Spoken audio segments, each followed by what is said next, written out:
Hey everybody, Nurse Dan here. You're about to watch a fictional representation of the ongoings between a patient and a nurse during medication administration. The drug of choice today is going to be labetalol, a hypertensive medication, and we'll see the beginnings of before, during, and after the administration and how to go about giving this medication to a patient. How's it going? Hi, Hi, I'm Nurse Dan. Nice to meet you. Can you give me your name and date of birth, please? Ashley Cummings, I'm 6/24/99. just gonna check your bracelet. Perfect. All right, so it looks like the doctor wrote a script for labetalol, so I'm gonna have to take some vital signs from you, just to make sure everything's good before I give it to you, okay? Okay.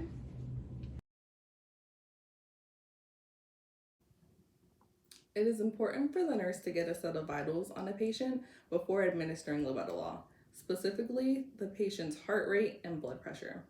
With these two measures, the nurse knows if the medication being administered is appropriate. What findings do you think would result in the medication being contraindicated for this patient? That's correct.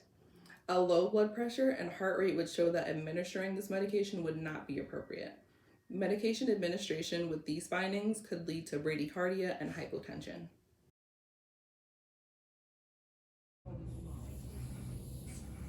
Alrighty. How's everything looking? Well, you got a heart rate of 90 and your blood pressure looks to be about 150 over 90, so Okay. I think this is gonna be good for you, all right? High. All right, so I'm gonna get that labetalol IV all ready for you. We're gonna flatten out this table, make sure we get no perfusion problems going on with the brain. And as long as everything goes well, we're gonna see that heart rate lower and that blood pressure lower too, okay? Okay, cool. So then both my heart rate and my blood pressure will be a little bit lower after. Hopefully, exactly, yeah. Cool. This is an example of what type of teaching method? Exactly. This teach back method allows the patient to synthesize the information that she has been given and actively think about her role in taking this medication and why it's important to her. This allows the nurse to know the patient understands the importance of her script and allows the patient to ask any questions or clarify something that is confusing. So how does this actually work? How do you know that it's working for me? Well, labetalol falls into the category of the beta blocker drug class. So what those beta blockers do is it stops the release of the hormones adrenaline and noradrenaline. And by doing that, hopefully will lower your heart rate and blood pressure because you're not gonna be forcing the blood out as hard. Well, why does it have to be injected into me? I don't really like needles. I don't want an injection. Is there another way you can give me this medication? Well, there are other options. We can give it to you through a pill, but the doctor did prescribe that we not only have you on an IV, but do it through the IV as well. As long as I don't have to stick myself all the time. No. Be a one-time thing. We won't even add an additional needle. It'll be inserted separately. So you wouldn't have to worry about anything except for the initial IV that's already going to be in you. How do you know this is working? Are you gonna leave me alone? I don't want this to be like the COVID medication, some poison in me. I saw online that herbal medications can work better than any drug you could ever give me. So what do you have to say about that? Well, I'm gonna come in first, make sure we got no allergic or adverse reactions.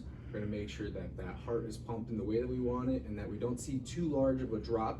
And as soon as that blood pressure and heart rate get to a nice normal level, I'm gonna wean you off of it and stop it. And as long as things hold up well, I won't have to inject it again. On those herbal supplements, those are also technically a medication, so I'd be careful taking anything like that while you're on these drugs, just because you don't know how it's going to interact. So they can make my other meds not do what they're supposed to do?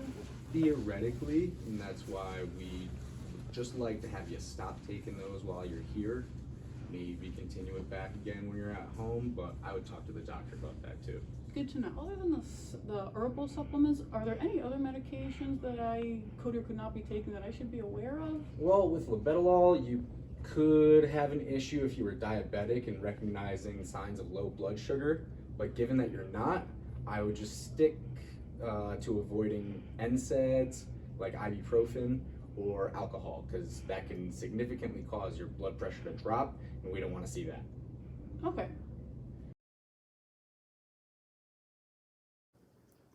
Wow, she sure is asking a lot of questions right now.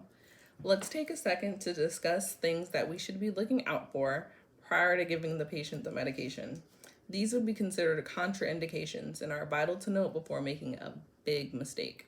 For labetalol, contraindications are associated with two types of conditions: respiratory conditions such as COPD, asthma, or emphysema. Labetalol inhibits bronchodilation, which can lead to bronchospasms, making it difficult to breathe. With cardiac conditions such as bradycardia and congestive heart failure, labetalol is not indicated for these patients due to its actions on the heart rate. In this case, our patient does not have either of these conditions, so there is no need to worry. She's considered a good candidate for this drug. However, as with all other medications, there are potential side effects. The patient should be made aware of these side effects and their signs and symptoms for self-monitoring. If side effects occur within the patient should immediately contact their health provider. Possible side effects or complications associated with labetalol include central nervous system depression, which is associated with decreased heart rate and decreased respirations, hypotension or low blood pressure, and headache and dizziness. Here, now that we've gone over the importance of the side effects and contraindications for this medication, we can assume that the patient and the nurse had a long discussion about what I just told you. We'll see where they're at now. Okay, I think I'm ready to take the labetalol. But how will you know if it's effective? Are you going to leave me here by myself? No, I'm gonna come in, I'll check on you. We should hopefully see something occurring within your body around 5 minutes in, maybe 10 total max. But I'm gonna monitor just to see if the heart rate is lowering and the blood pressure is lowering. As long as that's going okay, we'll see how much longer we have to continue on it until I have to stop. Wow, that works pretty fast. Sounds good. Oh yeah, Thanks, Nurse Dan. you got it. Go. Thanks, Nurse Dan, for your help with my medications. Oh, absolutely. It was my pleasure. Now, I just want to go over your prescription while you're here. So it looks like your doctor's got you on 100 milligrams taken twice a day. So you should probably space that out, maybe 8 a.m., 8 p.m., just pretty evenly throughout your day.